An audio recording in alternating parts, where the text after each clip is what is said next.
Welcome back, friends. I'm so glad you're here. If you listened to the first episode, thank you. Thank you for joining me on this journey.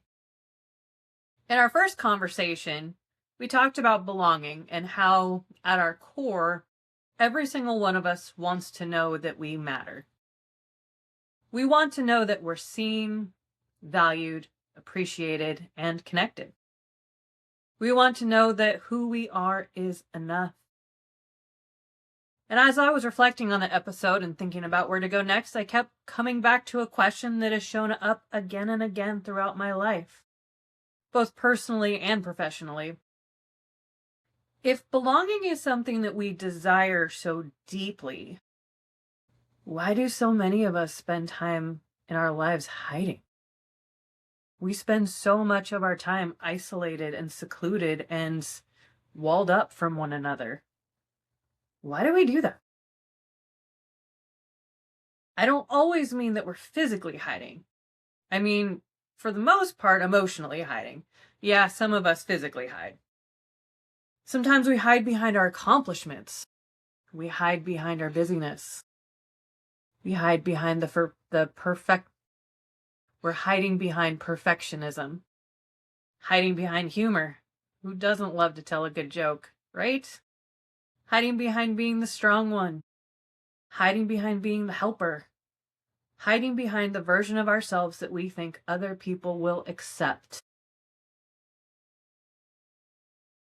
The more I thought about it, the more I realized that almost every person I've ever worked with, including myself, especially myself, has worn some kind of mask at some point in their life. One of the most interesting things about masks is that most of us don't put them on because we're trying to deceive people. We put them on because we're trying to protect ourselves. Or we're trying to fit in. Somewhere along the way, we learned that it wasn't safe to fully be ourselves. Somewhere along the way, we learned that it wasn't safe. Maybe we were rejected. Maybe we were criticized. Maybe we were told that we were too loud or too sensitive, too emotional. I hear that one a lot. Or too ambitious. Too much, or we're not enough. Maybe we learned that being vulnerable led to pain. So we adapted. We figured out how to survive. We created versions of ourselves that felt safer than being seen. I've spent most of my career in education. And one of the greatest gifts education has given me is the opportunity to observe human behavior every single day. Students are fascinating because they often show us what adults have simply become better at hiding. A student who says, "I don't care," is often the student who cares the most. A student who pushes people away is often the student who desperately wants connection. A student who constantly seeks attention is often a student asking, "Do I matter?" And as adults, we ask the same questions, but our strategies become more sophisticated. We don't necessarily act out in class anymore. Instead, we bury ourselves in work. We stay busy. We chase achievements. We fill every moment of silence with activity because if we stay busy enough, maybe we won't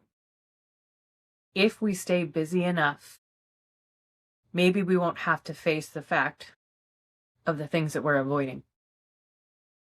I remember a season in my own life where I thought strength meant having everything together. I thought leaders were supposed to have answers. I thought being competent meant being certain. I thought being strong meant carrying everything on my own. Like, I actually went to Philmont Scout Ranch when I was 20-something, and I had the heaviest pack. I was the biggest person. I carried the most stuff. Like, I actually thought I was being strong for our team because I quite literally carried a heavier load than everyone else. And looking back now, I can see how exhausting that mindset was. I mean, I look back on all those opportunities I missed because I was the last one up the hill. I wasn't part of the conversation. I couldn't be there. I wasn't there for them because I thought I was doing everyone a favor by carrying a heavier load.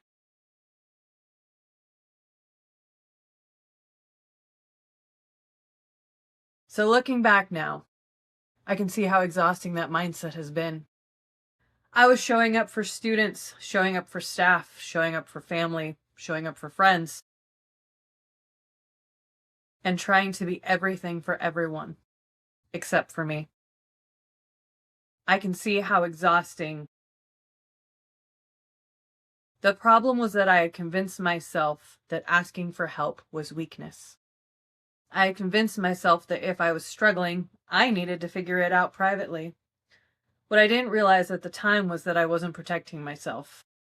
I was isolating myself.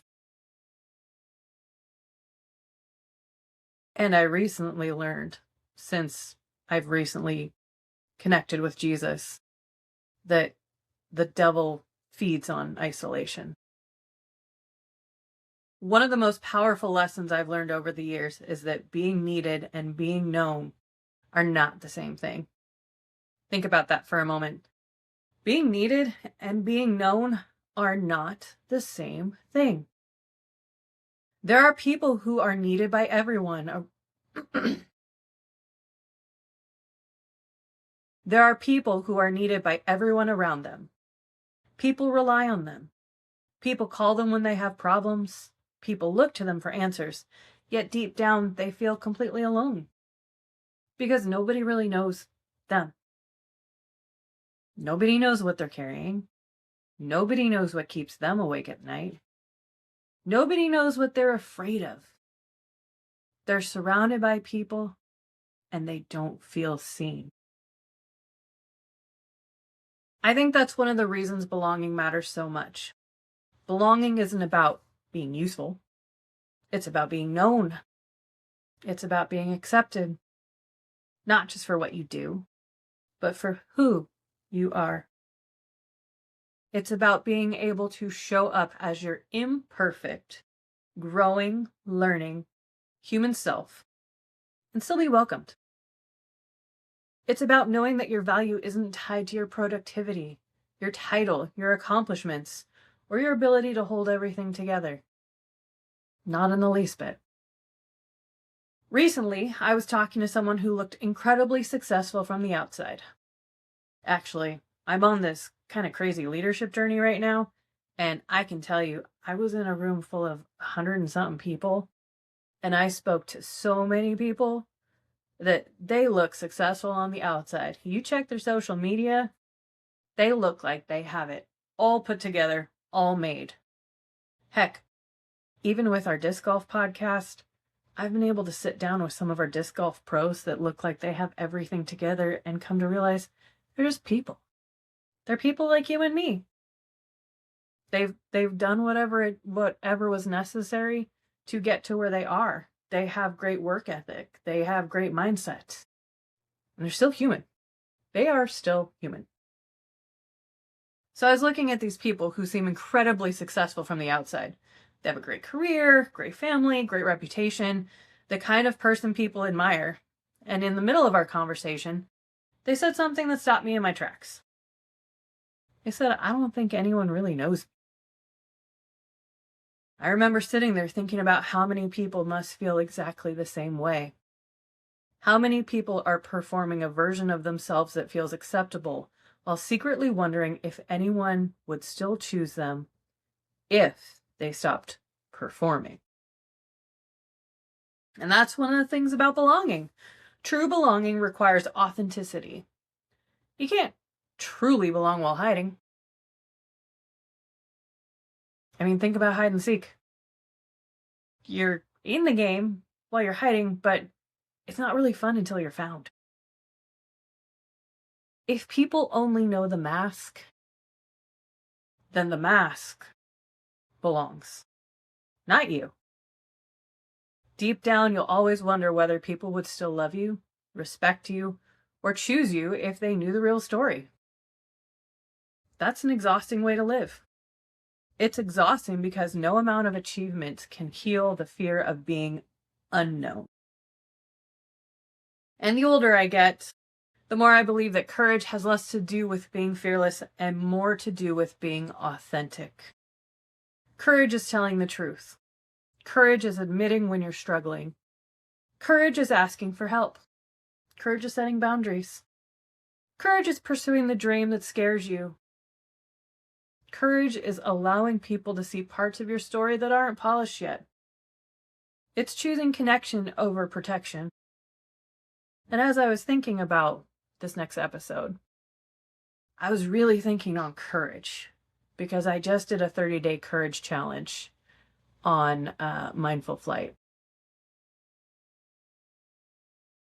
And it made me wonder, whenever I think of courage, I always think of the Cowardly Lion, how he felt he didn't have any courage.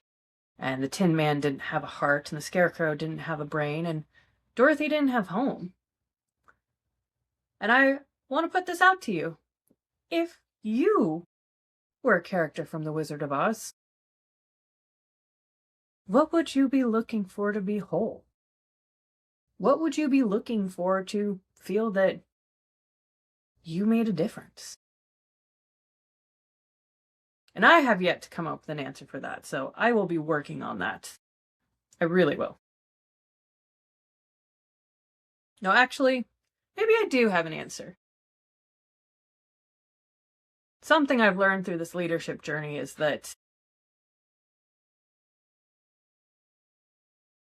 there's this light inside of all of us. And I like to believe it's a light of connection. It's a light of love. It's connected to a higher power, to a perfect love. And I'd like to say that I'm a rainbow that's looking for the light.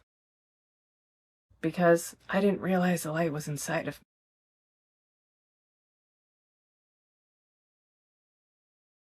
And that I can be a light in the dark to others. So that would be my answer. If I'm taking the courage to be truly authentic. So as I've continued growing, leading, and building my own business, I've realized that people don't connect with perfection. They connect with humanity. They connect with honesty. They connect with stories. So many people are talking about the stories they collect, and it's the stories that matter to them. It's that moment of authenticity, of sharing your story with someone else. They connect with someone who's willing to say, I've been there too. The moments that have had the greatest impact on my life haven't come from people who appeared flawless. They come from people who were real enough to let me see their struggles, their growth, and their journey. So maybe that's the invitation today.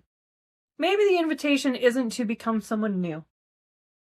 Maybe the invitation is to stop hiding. Maybe it's to stop believing that your worth has to be earned. Maybe it's to stop carrying a version of yourself that was created to survive, but is now preventing you from fully living.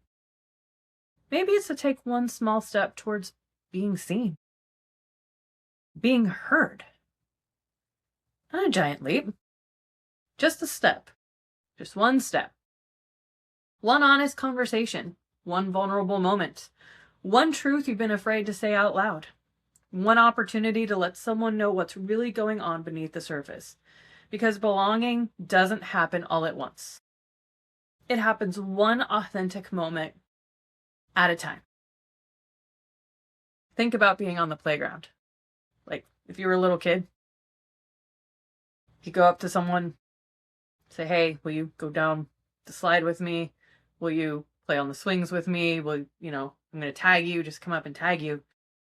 And it's those moments. It takes a few moments before you're in the game playing with the other kids. One authentic moment at a time. And if there's one thing I hope you take away from today's conversation, it's this. The world does not need a more polished version of you. It doesn't need a more perfect version of you. It does not need a version of you that has everything figured out. The world needs the real you, the growing you, the learning you, the healing you, and the courageous you. The world needs you as you are. Because as someone told me in a group the other day, your survival story could be someone's survival manual. Because that's the version that creates connection. That's the version that creates belonging. And that's the version that has the power to change lives. So thank you for spending time with me today. Until the next time, keep showing up, keep growing, keep becoming, and keep reigniting belonging.